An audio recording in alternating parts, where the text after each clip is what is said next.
Thank you, Chuck Rhodes. So it is the month of romance as Valentine's Day is quickly approaching, and for those of you who have relationship questions, we've got you covered. That's right. We've got the matchmaking duo here with us this morning. We've got Tana and Kelly, and they're going to help us out. Now, you guys have some tips, correct? You wrote a book called Relationship Do-Overs, and you have some tips for us, right? We do, yes. So one of the top tips is we always ask our clients, would you date you? So we want you to go in the mirror. That's a good one. Yeah, and see, what are you looking like? Do you need to maybe revamp your look? Do you need a fresh haircut or, great shoes or something that really accentuates, everything that you're offering? And you mean that more than just on the outside, right? I mean, it's also kind of what you put out there in terms of your overall energy and... Sure. It's an internal self-check also. Yes. Absolutely. Yeah, and we recommend that you do an internal self-check as one of the chapters in our book with friends and family. Just say, what's my perception? How do you see me? Just a self-check. All right, so we're going to put the tips on our website, myfoxcarolinas.com. Okay. You guys also have a book signing happening this weekend, right? We do at the West End uptown here in Charlotte. So it's this Friday from 6 to 8 p.m. So we'd love for everyone to come around and we'll be signing our books. Fabulous.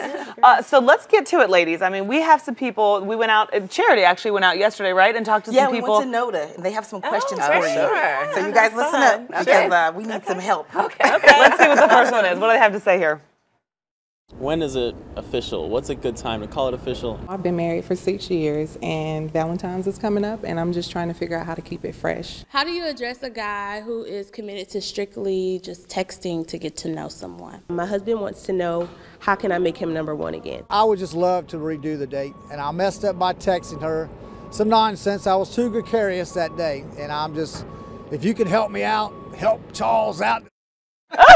Charles was happy at 11 o'clock yesterday. Oh, I guess so. Maybe Charles is off work. Like, Charles, what do you have going on? More than coffee. But here's the deal. I'm single, and this texting thing is out of control. We hear that every day. So how do we address that with men? So what we usually tell our clients and friends and family is you need to start it out. Let them know in advance that texting doesn't work for me. That's not the proper form of communication for me. What if you're busy though? So sometimes it works. What if texting does work? Right, just a placeholder. So let them know that this is just a placeholder and I will be available for a conversation shortly. Okay. And give them a time. Okay. And you can even say something like, I'd really love to hear your voice. So you can start softly. I like that. Yeah, a positive spin and try that. Yeah, because requesting a date over text is so weird to me. I'm like, I've never heard your voice. I've never seen you. You want me to meet you? No. Exactly. No, right. This new age technology is something different. It is. Yeah, and typically people want to text, and we just would recommend that you actually speak to each other. Absolutely. Okay, I'm going to go back to one of the questions that was on camera there by this, I believe, the second woman who said she's been together, I guess, with her man for 6 years and how to kind of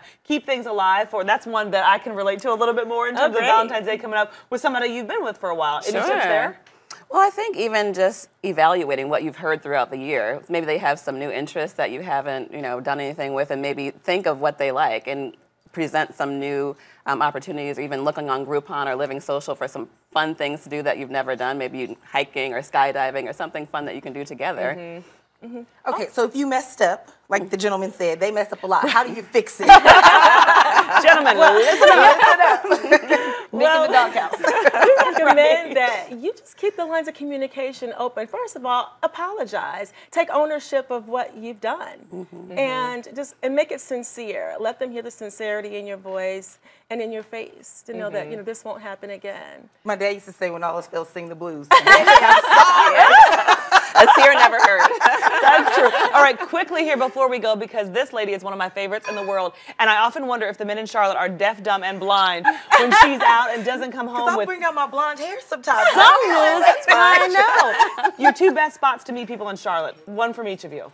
Well, I think sporting events. I mean, this is Panthers, nation. Even there are tons of men at sporting events. Sporting events, good one. How about you, Tara? Yeah, we would say different social organizations and meetup groups are amazing. People like-minded with similar interests is great. I like it. You taking notes there, Cherry? I mentioned notes. I got it. All right, thanks, ladies. The name of the book is Relationship Do-Overs. Love that. A guide to real life, real issues, real love, and real happiness. You can, again, meet these ladies, Kelly and Tana, at the book signing this Friday at the West End in Uptown. Thank you so much again. Thank you for having us. It was fun. Absolutely. All right, coming up here on Good Day, it is time to start on your delicious meal.